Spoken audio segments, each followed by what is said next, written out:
Good afternoon, good evening, everyone. Welcome to MBNK News. I am Veronique Lawson for the Special News Report edition. One of MBN's mission is to deliver factual and independent news reporting each month, focusing on the important story that we deem worth giving over, as we contrast them with the original truth, the kingdom truth. Our aim is continuing to deliver some intriguing updates with the most impactful and current news story on the latest global headlines. This month's editor's picks are as following. So let's dive in. Kickstarting this month is we began the government shakeup on the multiple level, starting with USAID bombshell, largest money laundering scheme in history. Billions of dollars stolen at USAID for payment to fake news media. The news came as the U.S. Treasury Secretary Scott Bessent gave the Department of Government Efficiency, DOGE, full access to the U.S. Treasury Federal Payment System on Friday, January 31st. The Trump administration sent two top security chiefs at the U.S. Agency for International Development on leave after they refused to let inspection team from the Department of Government Efficiency led by Elon Musk to access classified material. In addition, Russian Vladimir Putin applauded the shuttering of USAID and said the recall of global worker is a smart move. Let's hear the tale. You're working with agency heads as you're directing these cuts. Do they have how much input do agency heads have when you're making these decisions? Yeah, we work closely with the agency heads, yeah. So there are sort of checks in place. So it's not just us just going in and doing things willy-nilly. It's in partnership with the agency heads, and I check frequently with the president to make sure that this is what the president wants to have happen. So we talk almost every day, and I double check things to make sure, is this something, Mr. President, you want us to do this? Then we'll do it. USAID has been one of your main targets. Are you concerned at all that some of the cuts or that shutting that agency altogether may lead to diseases or other bigger problems starting in other countries that then come to the United States? Yeah, so that's an interesting example. So that's something where we work closely with the State Department and Secretary Rubio.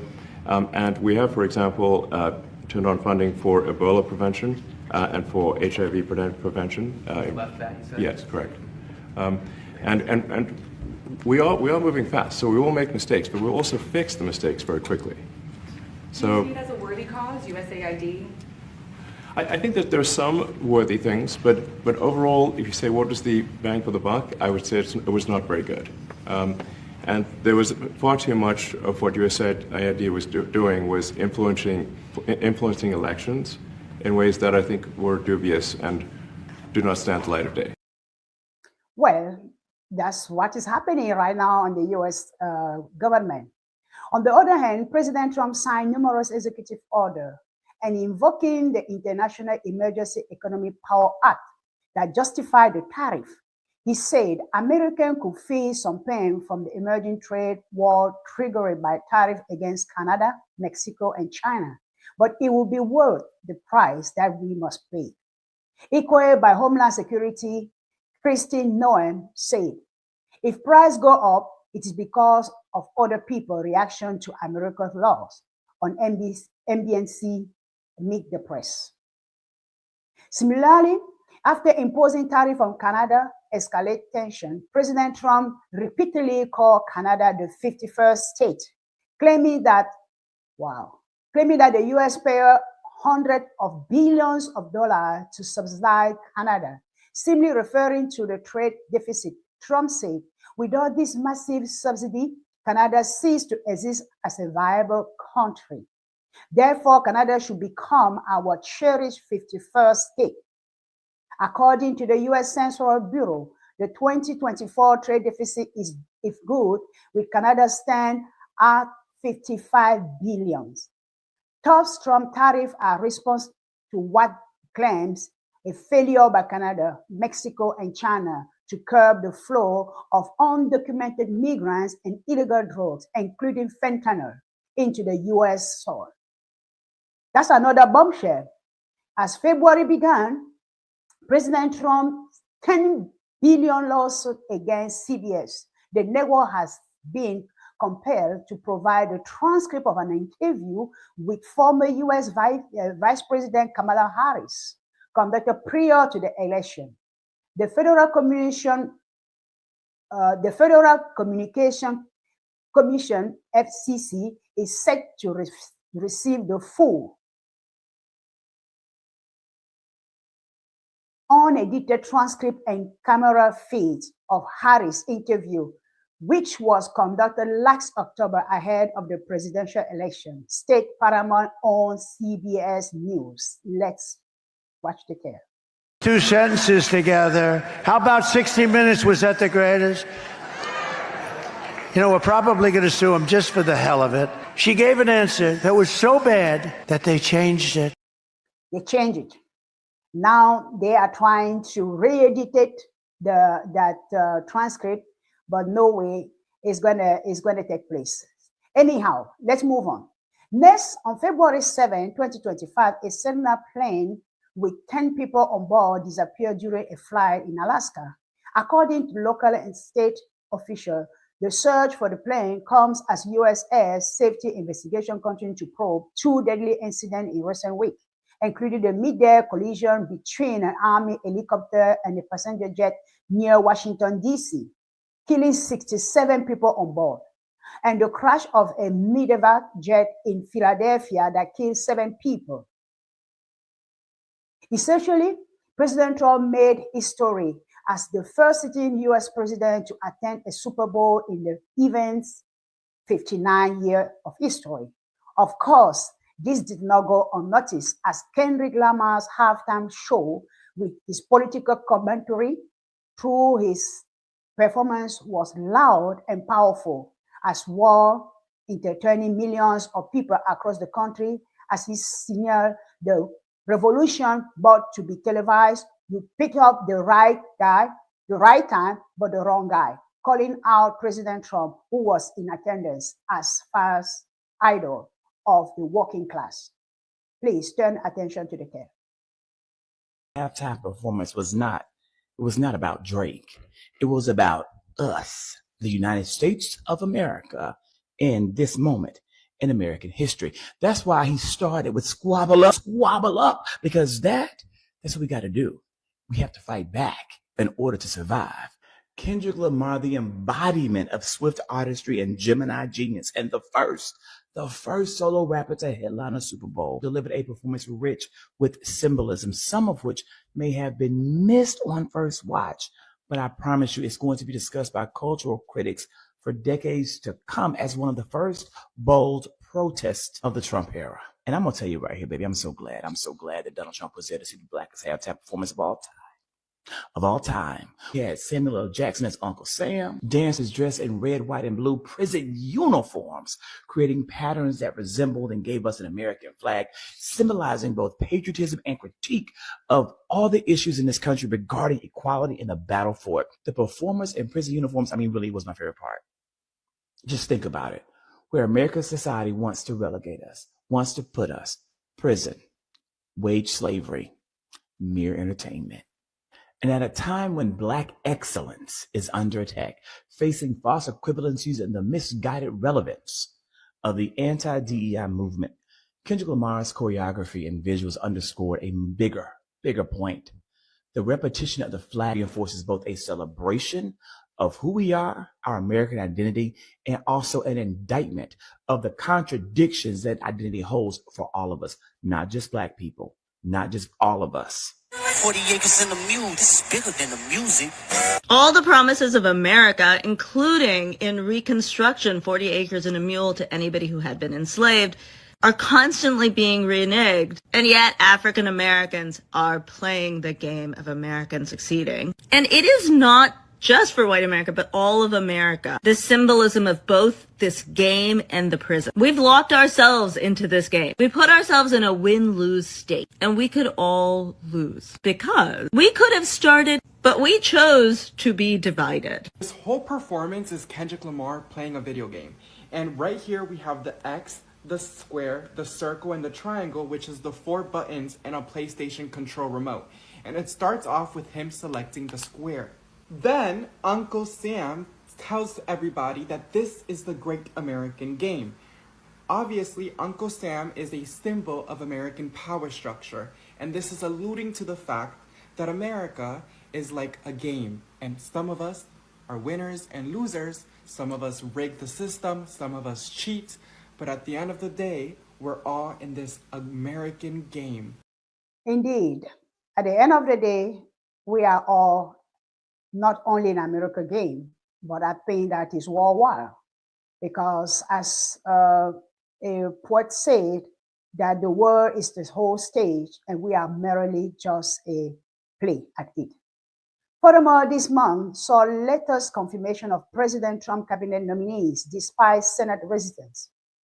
The list of confirmed are Marco Rubio as Secretary of State, Pam Bondi as Attorney General, Scott Turney as Housing and Human Department Secretary, Tulsi Gabbard as Director of National Intelligence, and Robert John Kennedy Jr. as Health and Human Services Director. And finally, we also have Kash Patel as the FBI Director. The last 3 nominees were the most contested. Let's turn our attention to Hollywood Report. Charlie's on the Judiciary Committee, and he joins me now. We're going to get a lot of disclosure from Kash Patel, especially on January 6th. What will that look like, Senator?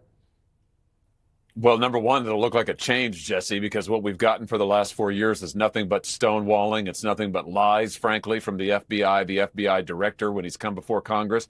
And the world deserves to know, the American people deserve to know exactly what the FBI's role was in January 6th. They also deserve to know what the FBI has been doing with its time. While they've been pursuing January 6 defendants, they haven't been putting drug kingpins behind bars. They haven't been going after child traffickers. They haven't been going after the drug cartels. It's time to get the FBI focused, Jesse, on, criminals again and actually putting violent criminals behind bars. I think Kash will do that. The Democrats look terrified, not really equipped to handle a guy like Kash. Are we going to learn things about Butler? Are we going to learn things about the Palm Beach attempt? What else are we going to find out here?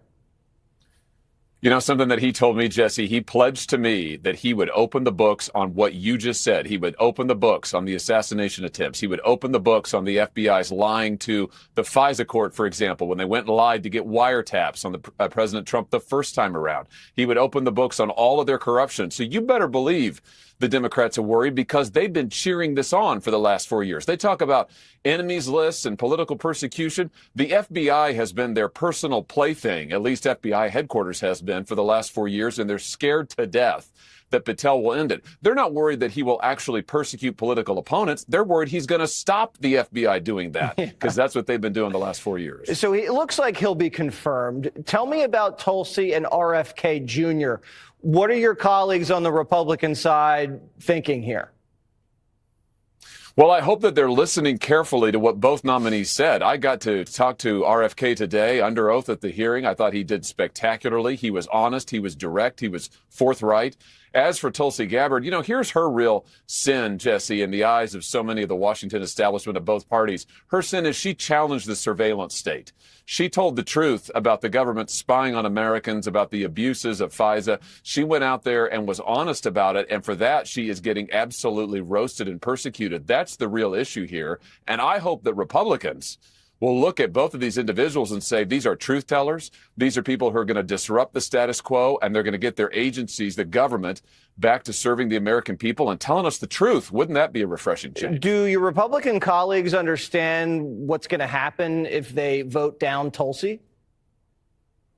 I don't know. And I have to tell you, I'm worried by what I hear from some of my Republican colleagues. I'm worried that her nomination may be in jeopardy. And I'm just worried about what that will mean. It will mean that the reforms that we desperately need in the intelligence space, let's not just pretend everything is fine and dandy and hunky-dory in the intelligence community. It's not.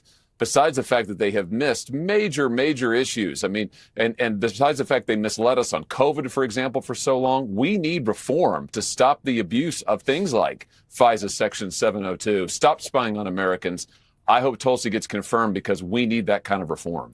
Well, now I'm worried that you're worried, Senator, and that's not a good thing. Tell me about a conversation you had today with the people investigating this horrific plane chopper crash. What do we know? Well, the thing that really struck me, I talked to the head of the NTSB today and got what the latest on their investigation as it begins to unfold here. Here's what really struck me, Jesse, is that helicopter flight patterns overlay commercial flight patterns in the Reagan National Airport area. What's that mean? It means military helicopters are frequently, I was told, in the same airspace as commercial jetliners, including at 9 p.m. at night, as happened last night. I think we've got to ask ourselves, is that really a good idea? I mean, do we really want overlapping flight patterns? Do we really want all of that crowded airspace jammed in there like that? I think we've got to ask ourselves, how are we best keeping our civilians safe as they come in on these planes? A lot to learn. The NTSB is just starting their investigation, but we need answers, Jesse. And I want to make clear to everybody in authority here, the American public deserves to know exactly what happened, and we deserve to know it sooner rather than later. We sure do. Senator Hawley, Missouri, thank you so much. Good to talk to you. Thank you. Indeed, we need answer, we need reform, as Senator Hawley said. And also, as he mentioned, Deep State is not so happy about the nomination of Kash Patel. The question should be why? That should be the next question. Last but not least, the US government shakeup continues as DOGE stunning discovery in Social Security database and on-go reserve at Fort Knox. US taxpayer, this is how your money is spent. Let's turn it here. DOGE is on the move. Up next at the IRS and our gold reserves. I've been trying to go down and see the gold and make sure it's all there for about 10 years. I think the more sunlight, the better, more transparency, the better. With DOGE continuing its search for wasteful spending, Democrats insist on putting up roadblocks. Senator Elizabeth Warren tweeting this. Good news. After we raised the alarm, DOGE has been blocked from accessing sensitive Department of Education data. Your Social Security number, income data, and personal information are safe for now. We will keep fighting back. But Utah Senator Mike Lee just was not having it. He responded, you literally passed a law giving IRS visibility into Venmo payments, and now you're all about privacy, but only for DOGE because it's trying to weed out waste, fraud, and abuse of taxpayer funds. And are the vampires living amongst us? Because Elon Musk taking a peek into Social Security, apparently over 20 million recipients are listed as being above the age of 100.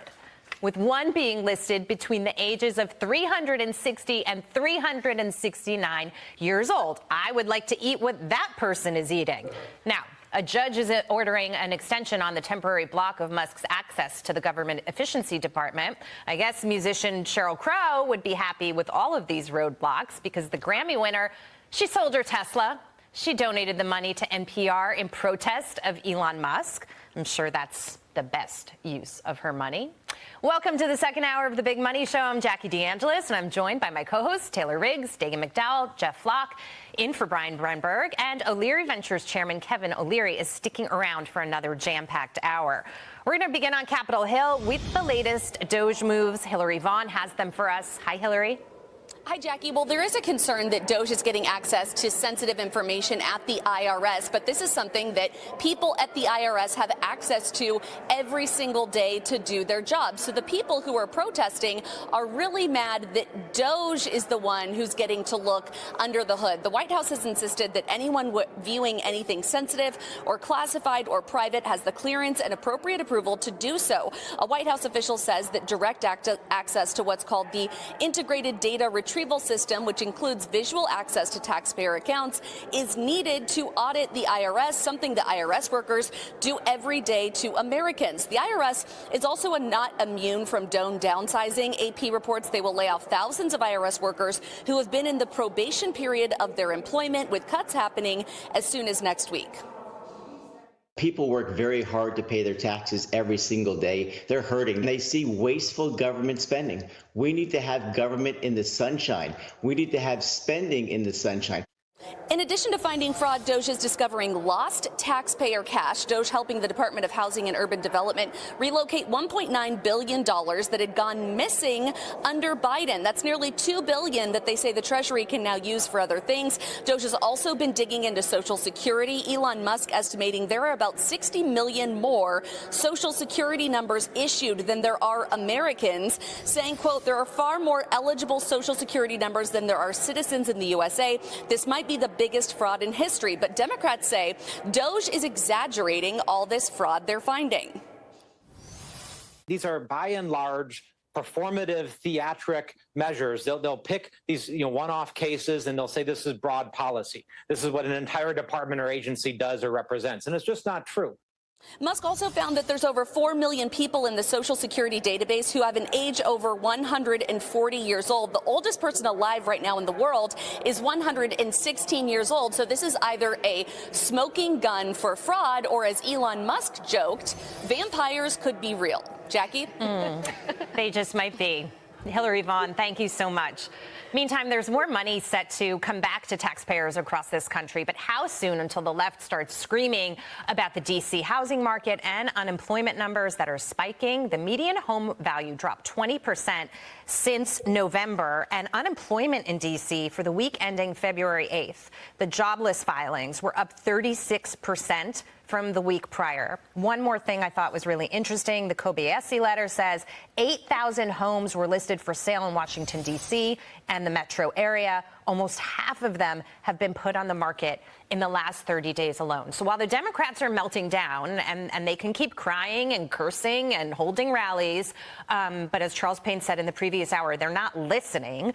You've also got a swamp that's being drained, and these numbers are evidence of that. You're new in this hour, Jeff. What's your reaction? Well, it's kind of an indication about how things have changed. I'm old enough to remember something called the Golden Fleece Award, which a Democrat senator from Wisconsin named William Proxmire started in 1975.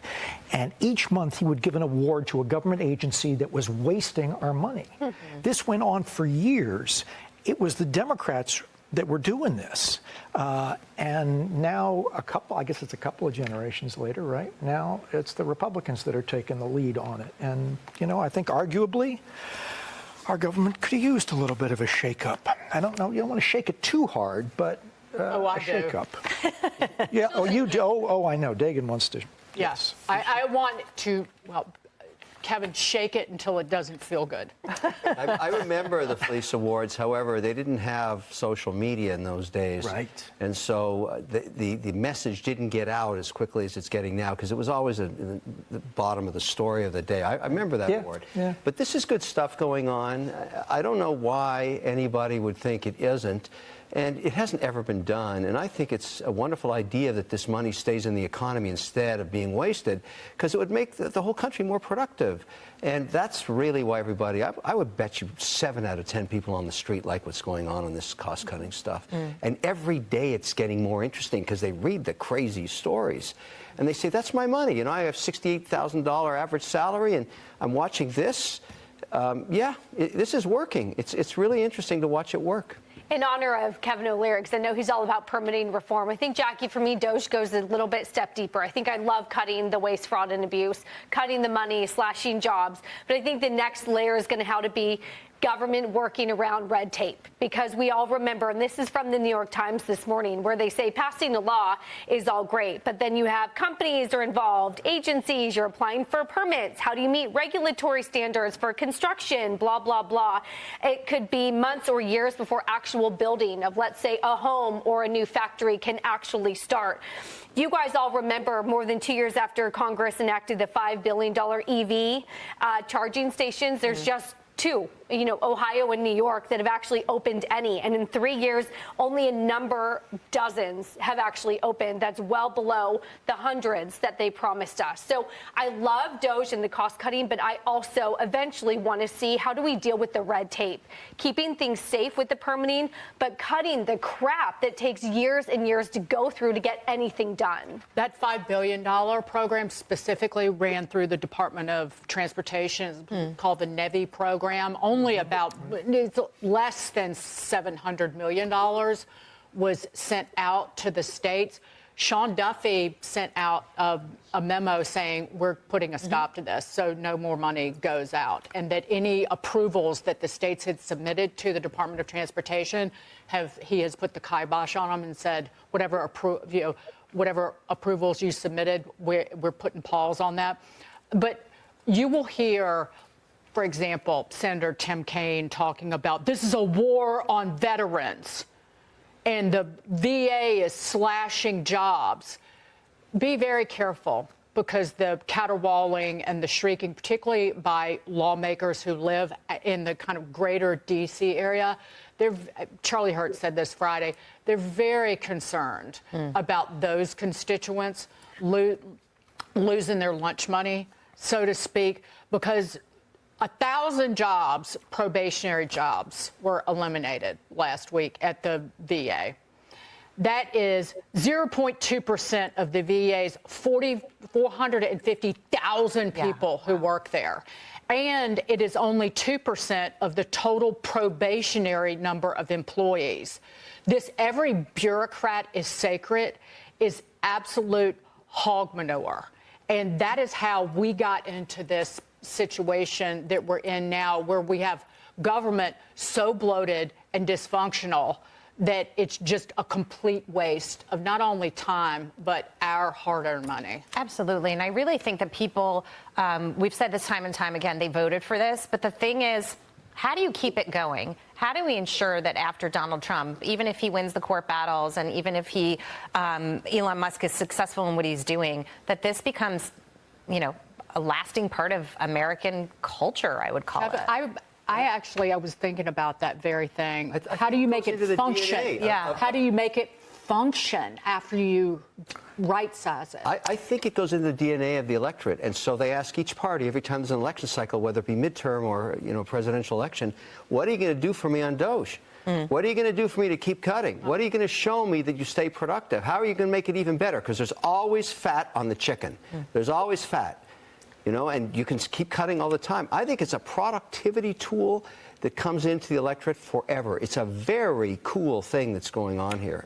I think the outcome of this could be Trump's biggest legacy, that he let this happen. Because whether you like him or you don't, no one's ever done this before.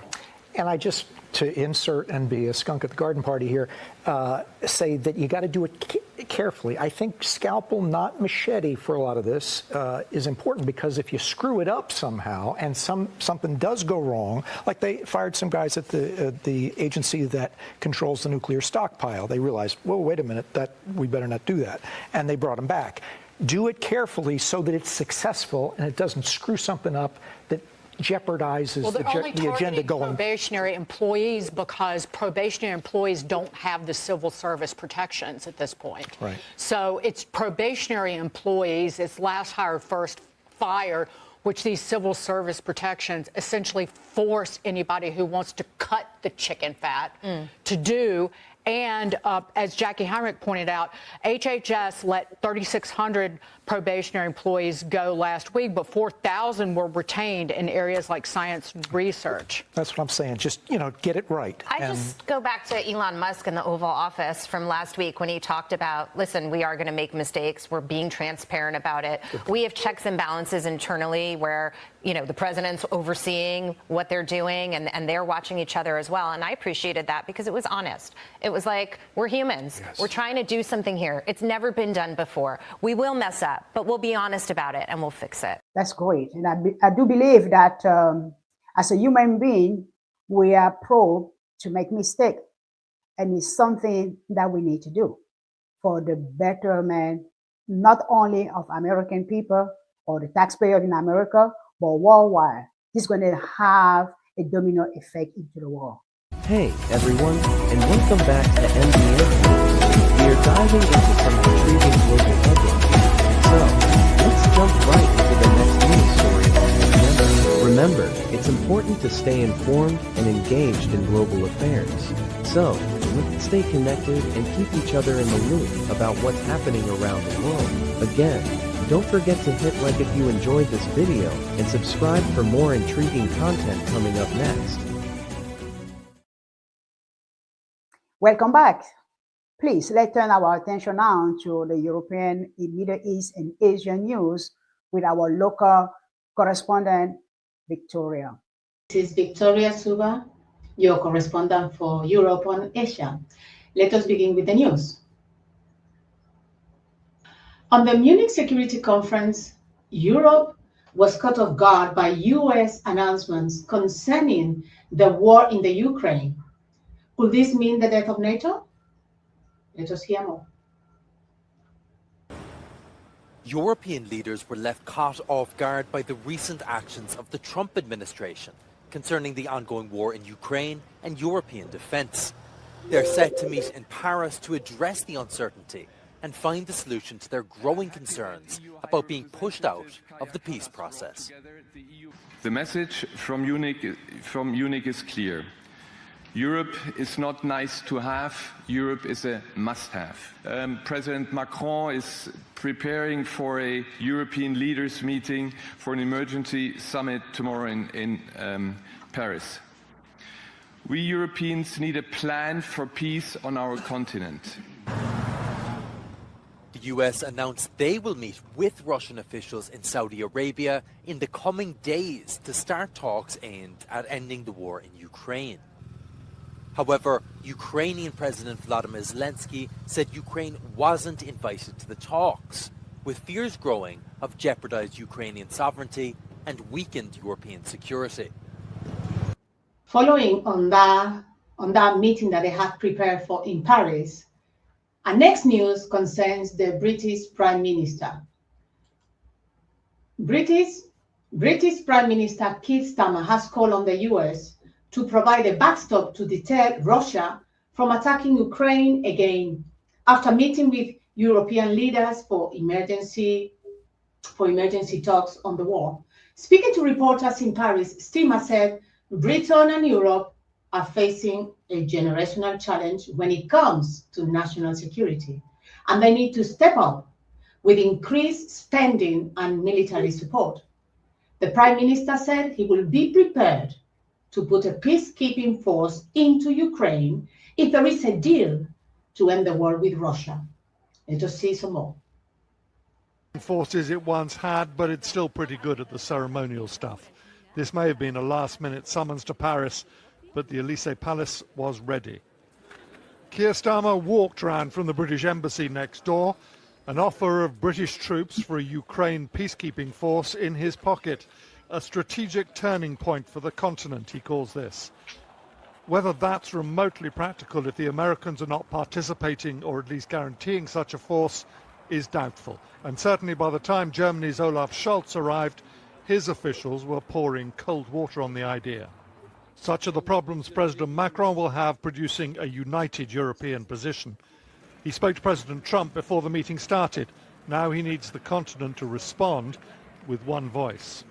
Europe has armed, supported and funded Ukraine since the very beginning of the war, and yet its leaders find themselves in there trying to find a way to stay relevant to the ending of this conflict.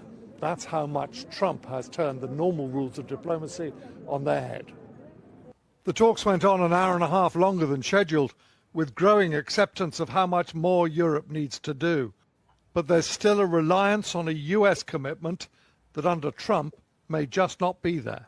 I'm prepared to consider committing British forces on the ground alongside others if there is a lasting peace agreement. But there must be a US backstop, because a US security guarantee is the only way to effectively deter Russia from attacking Ukraine again. In this moment, we have to recognise the new era that we are in, not cling hopelessly to the comforts of the past. It's time for us to take responsibility for our security, for our continent. Nothing could make that clearer than the way diplomacy is moving on without Europe.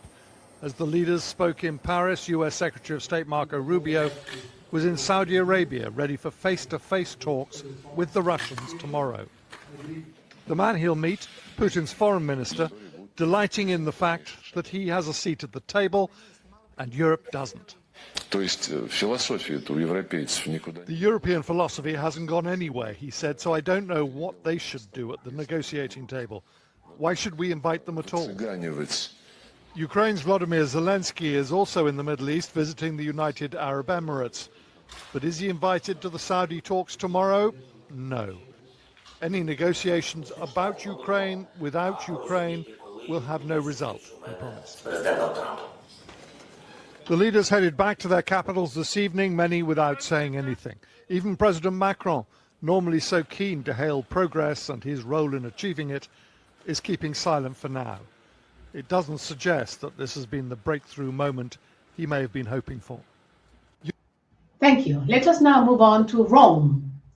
The Vatican said that after tests confirmed that the Pope, the 88-year-old pontiff, have developed pneumonia in both lungs, in a further complication that raised concerns about his ability to fight off the infection. France 24's correspondent in Rome, Seema Gupta, has some more. Over the health of the Pope. Diagnosed with pneumonia in both lungs, Pope Francis is still in hospital and his diary has now been cleared until the end of the week, although the 88-year-old is said to be in good spirits. Well, we're joined now by Seema Gupta in Rome, our correspondent there. Seema, what are you hearing then? What's the latest about the Pope's health? Well, the Vatican has said that Pope Francis spent a peaceful fifth night at the Gemelli Hospital here in Rome. He slept well and he got up and had his breakfast. Now, all good signs considering late in the evening on Tuesday, we had a medical bulletin by the Vatican saying that a further chest CT scan on Tuesday showed that he had indeed developed pneumonia in both lungs. Now, this comes after a diagnosis of a complex situation that he had polymicrobial respiratory tract infection. And what that essentially means is that he had a situation of mixed microbes in the lungs or in the respiratory tract. And so that is lending itself to a complex situation in terms of treatment. What we understand is that he's now getting a cortisone antibiotic therapy. So both of those. And we'll just have to see how those meds actually work. You have to give it some time. Of course, concerned because Pope Francis, as a young man, had also part of his lung removed. So this, of course, makes one's concerns when it comes to respiratory infections. And we have seen him dealing with this in the last few years. But reports quoting Vatican sources say that he's breathing on his own, that he seems to be holding up fairly well in terms of his heart condition as well, and that he's not lying in bed all day and actually does sit up in an armchair doing work on and off and even making phone calls. So all good signs, but clearly they're insisting on complete rest. Hence, the clearing of his scheduled through the weekend, even though, of course, there were scheduled events related to the Catholic Jubilee Holy Year, which is this year, but he's not going to be participating in that on Saturday, as well as not presiding over Mass on Sunday. Thank you. Now, moving on to Israel. The bodies of some of the oldest and youngest hostages taken to Gaza at the start of the Israel-Hamas war were released on February 20th, bringing the total close to the 33 supposed to be freed under the ceasefire that started last month. Let us hear some more. At Tel Aviv's Hostage Square, many Israelis have gathered to pay tribute to the victims whose bodies have just been returned. Among the remains restituted to Israel, Oded Lifshitz, 83 years old when he was abducted, as well as child abductees Ariel and Kafir Bibas. But the Israeli army accuses Hamas of handing over a fourth body of an unknown person instead of that of their mother, Shiri Bibas. This based on an autopsy carried out at the Tel Aviv Medical Center.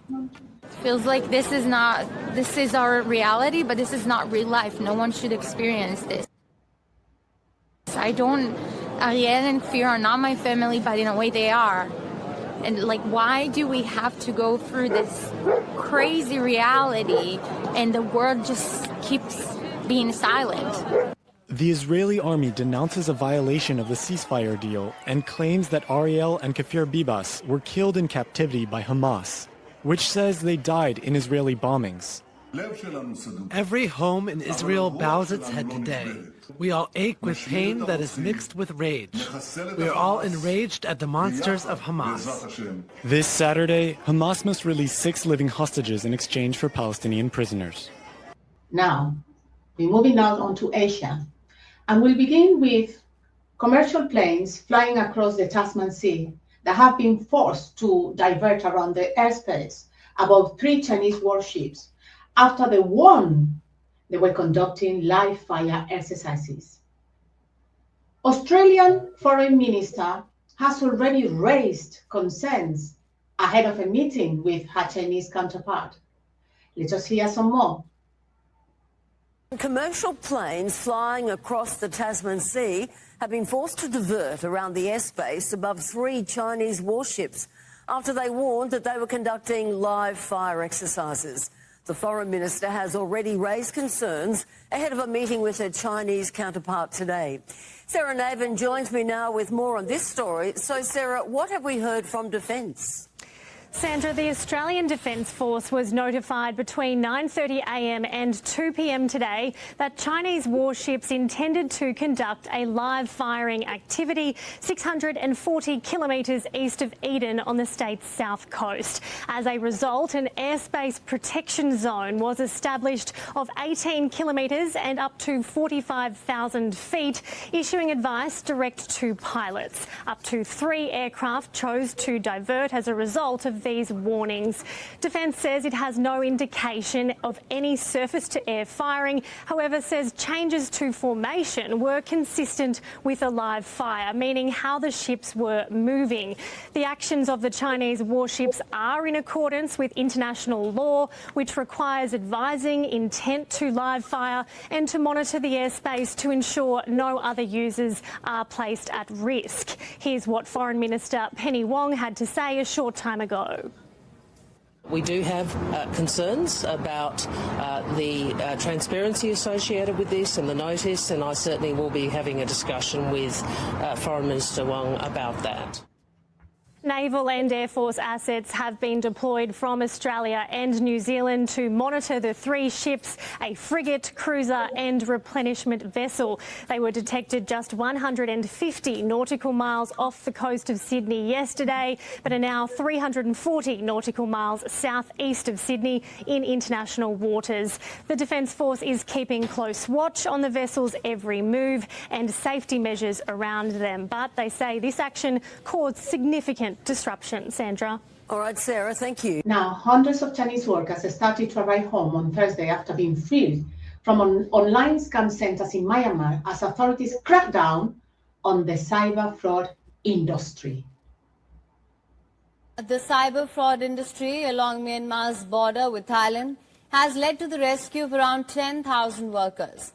Hundreds of Chinese workers have started to arrive home, with the first planes carrying Chinese nationals departing Thailand on Thursday. Thousands of foreigners are expected to be repatriated from Myanmar in the coming weeks.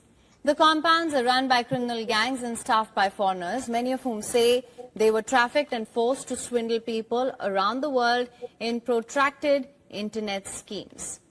The Border Guard Force, a militia allied with the Myanmar junta, says it will deport 10,000 people linked to the compound in areas that it controls on the border with Thailand. Many of those involved in the scam farms are Chinese, and Beijing has stepped up pressure on Myanmar and Thailand to shut the operations down. 2 double-decker coaches delivered a first group of workers across the border from Myanmar to an airport in the western Thai town of Mysore. Dozens of people, seemingly all men, boarded a special China Southern Airlines plane directly from the buses, mounting the steps after being checked by an official with a clipboard. 3 more flights followed. The plane was headed to the eastern Chinese city of Nanjing. It's not clear what fate awaits them. Chinese police accompanied the returnees on the planes. Beijing's Ministry of Public Security referred to them as suspects rather than victims. 坚决打击网赌电诈犯罪 Resolutely cracking down on online gambling and telecom fraud crimes is a concrete manifestation of the people-centered development philosophy and an inevitable choice to safeguard the common interests of regional countries. It aligns with the shared expectations of people in all nations. China is actively cooperating with Thailand, Myanmar, and other countries through bilateral and multilateral efforts, implementing comprehensive measures to address both the symptoms and root causes of these crimes. Meanwhile, Thai authorities have said that after the first round of 600 Chinese were returned, further talks would be needed between Thailand, China and Myanmar to organize more repatriations. Thailand will not set up an office. The cooperation will be discussed among the 3 countries, with Thailand as the core country facilitating entry and departure. Today's handover consists of a total of 200 individuals, with 50 per flight across 4 flights. Scam centers have proliferated across Southeast Asia in recent years, including in Cambodia and the Philippines, as the value of the industry has ballooned to billions of dollars a year. Many workers say they were lured or tricked by promises of high-paying jobs before they were effectively held hostage, their passports taken from them while they were forced to commit online fraud. Thank you. Actually, this is a very good news, as many people have suffered at the hands of online scammers. I myself being one of them. So I fully understand, and I'm very, very happy to see that there's been a crackdown on this type of industry that is preying on the gullibility or on the ignorance of people. Now, last but not least, when US President Donald Trump proposed tariffs on steel and aluminum, it sent a tremor through global supply chains and across production lines. And with the White House targeting Australian aluminum as a problem, it puts manufacturers in Australia on edge. Let us hear some more. Steel and aluminium have long been at the centre of Australia's industrial base. Manufacturing plants like this one in Melbourne's north have been turning raw metals into sturdy products which have built Australia for decades. Aluminium is one of Australia's largest industries, and it's Australia's largest manufactured export. But there is uncertainty on factory floors here in Australia. And anything that happens, like the imposition of high tariffs into one of the biggest markets for our smelters, could have a flow-on effect which would damage the Australian economy. This is the beginning of making America rich again. That apprehension is about Donald Trump's plans to impose 25% tariffs on steel and aluminium imports into the US and its effect on the global economy. Nothing's set in stone. This is the new era of the Trump administration, and they can change on a dime. The US tariffs on steel and aluminium come into effect on March 12.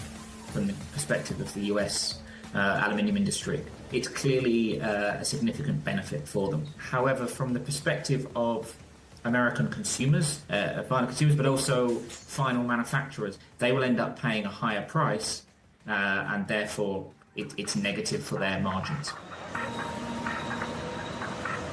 The US used to be one of the biggest players in aluminium, not anymore. China is now the world's largest supplier, who has already been slapped with 10% tariffs on all goods imported into the States. China's direct exports of primary aluminium to the United States are virtually nil. What China does have, though, is the export of more semi-fabricated aluminium products, which go to the United States. The nature of this bill as it's currently proposed will mean that they are also hit by additional tariffs. All the countries, Japan, that flood us now with aluminum and or steel are being tariffed. They're being tariffed to defend the American people. It was President Trump's senior advisor on trade and manufacturing, Peter Navarro, who singled out Australia and aluminium as a problem. Australia is just killing our aluminum market, and the President Trump says, no, we're not doing that anymore. Thank you, and we will see what happens with the tariffs. I hope that the nations begin to add on to the reciprocity of the tariffs, because that will make life easier for all nations involved, to be honest.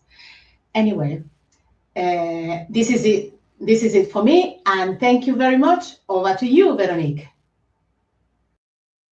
Thank you, Victoria, for that European and Middle East and Asia news report. That's very interesting, and we wait and see exactly as you said what is going to happen. But we trust that is always good news down the road. So again, welcome back for all of you.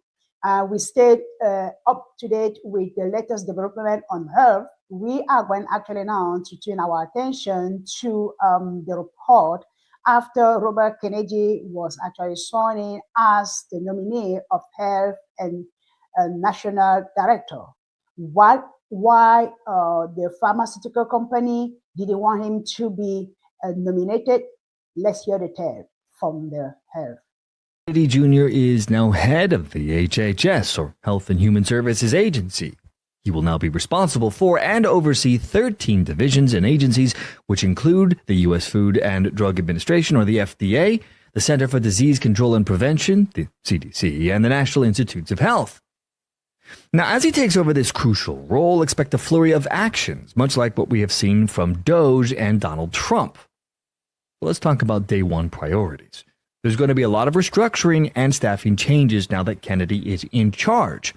He is expected to begin implementing large-scale changes specifically to HHS's structure right out the gate. He's already talked about the need to dismiss or fire perhaps up to 600 NIH researchers and shift resources away from infectious diseases to focus on the underlying causes of chronic illnesses. This, by the way, is aligning with the broader Doge initiative, which aims to downsize federal agencies through furloughs and layoffs. Now, some of the things we can expect to see, and this should be unsurprising, will be the nutrition and food policies from Kennedy, who has emphasized the need to dramatically improve nutrition as a key part of his Make America Healthy Again agenda. In all likelihood, we should expect proposals to changes within the FDA right away, as oversight of ultra-processed food and school lunch programs will be definitely part of RFK Jr.'s policy plan. Now, Dr. Aseem Malhotra, a British cardiologist, is being considered for a key advisory role with RFK's staff, and he has shared insights into what the team's priorities might look like starting day one. The MAHA team, according to Dr. Aseem,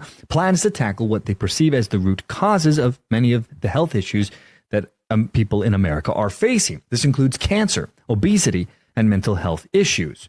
The strategy will involve banning food additives and dyes linked to health risks, which are already prohibited in Europe for this very same reason. There is a good likelihood that they will implement a sugar tax on unhealthy snacks, and they want to restrict the sale of high-calorie items in schools and hospitals. The MAHA team also believes that addressing diet-related issues could have the most significant and rapid impact on public health. They are arguing that dietary changes alone could dramatically improve people's health within weeks or months. As of right now, nearly 75% of the U.S. food supply is ultra-processed. 40% of Americans are obese, which is up from 15% back in 1980, which is horrendously bad. 90% of U.S. adults also have high blood pressure, poor cholesterol levels, or excess belly fat. And so what the RFK team wants to do is overhaul the U.S. dietary guidelines. They want to mandate nutrition education for doctors. They want to introduce mandatory nutrition and culinary skills classes in schools to help children understand food, which is probably not a bad idea. And they also want to subsidize farmers to lower the cost of vegetables and whole foods, making it a lot cheaper to eat healthy. Next up, there's going to be pharmaceutical industry oversight, which is about damn time. This is a primary objective to Robert F. Kennedy Jr. They want to reduce the influence of the pharmaceutical industry on health recommendations and drug approvals. Dr. Malhotra also emphasized that the MAHA team will want to address commercial influence in healthcare which, thank God, has been a serious problem here in the US. I mean, in the European Union, direct advertising from pharmaceutical companies to consumers is prohibited. That kind of stuff is not allowed. There's heavy controls on how pharmaceutical companies can advertise in the EU. Now, the Make America Healthy team also believes that many health problems stem from poor dietary and lifestyle choices, as well as a healthcare system that prioritizes profits over people's well-being. And so there are a couple of potential policy actions being considered by the MAHA team. First on the chopping block would be a gradual reduction of junk food consumption, especially among children through increased regulation. They want to focus on reducing sugar and ultra-processed food intake. There are also ideas being bandied about maybe possibly implementing a food-related tax and bans in specific locations. Now, while critics are arguing that this approach may oversimplify complex health issues, Dr. Malhotra and the Make America Healthy team stand firm in their convictions that these measures are necessary to improve America's overall health.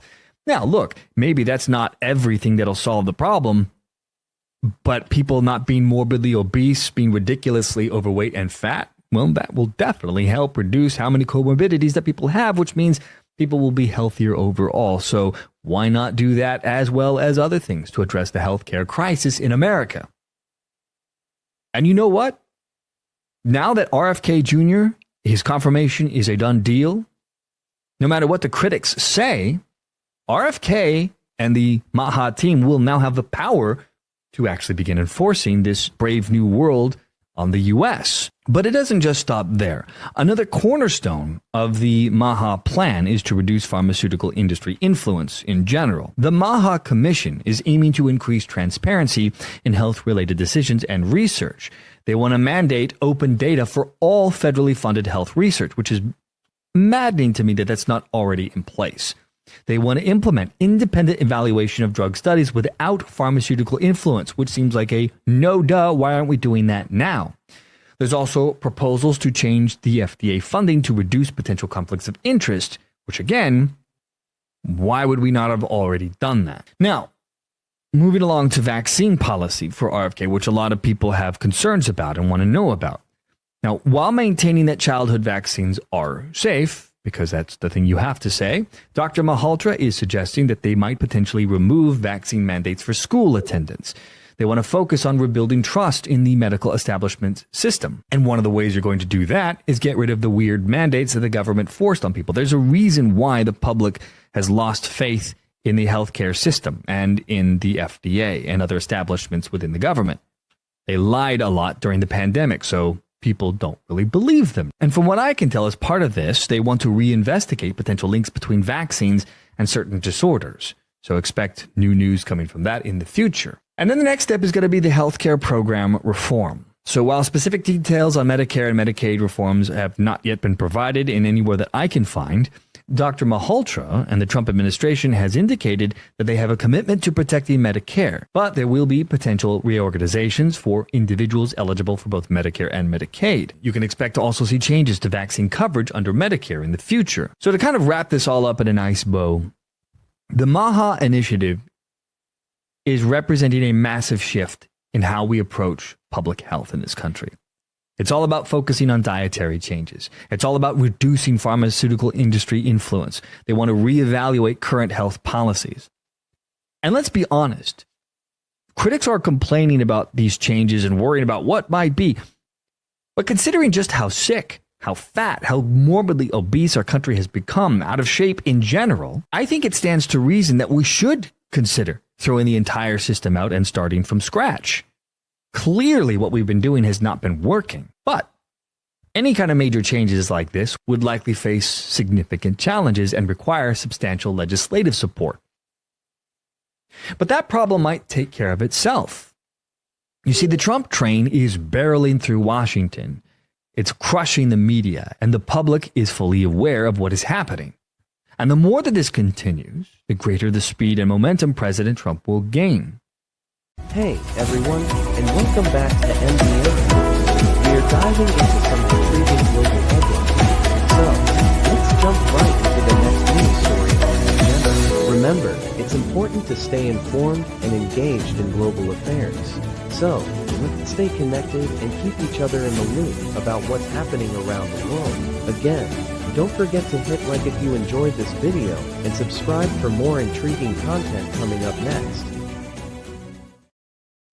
Thank you and welcome back. Indeed, what a giant step towards our health. We really need that one, not only in America, but around the globe. That's great. We are witnessing a huge shakeup around the globe. And the best way for keeping the momentum is making sure the right people are put in place in government and ensuring accountability for the best interests of we the people. Too many, this may be alarming, and our world is still in turmoil. We understand that. However, one thing is certain, Christ warned us all. I have told you this thing, so that in me you may have peace. In this world you will have tribulation, but take heart, for I have overcome the world. That wraps up today's edition of MBNK News special report on global headlines update for the month of February 2025. Thank you for joining us on this special edition. MBNK News is excited to bring to you the latest global news and hope you are as eager as we are to keep up with the world happenings. Remember to hit that like button and subscribe for more updates. Stay updated and stay informed. Stay tuned. Thank you for joining us on this special news. And I am your host today, Veronique Lawson, signing off.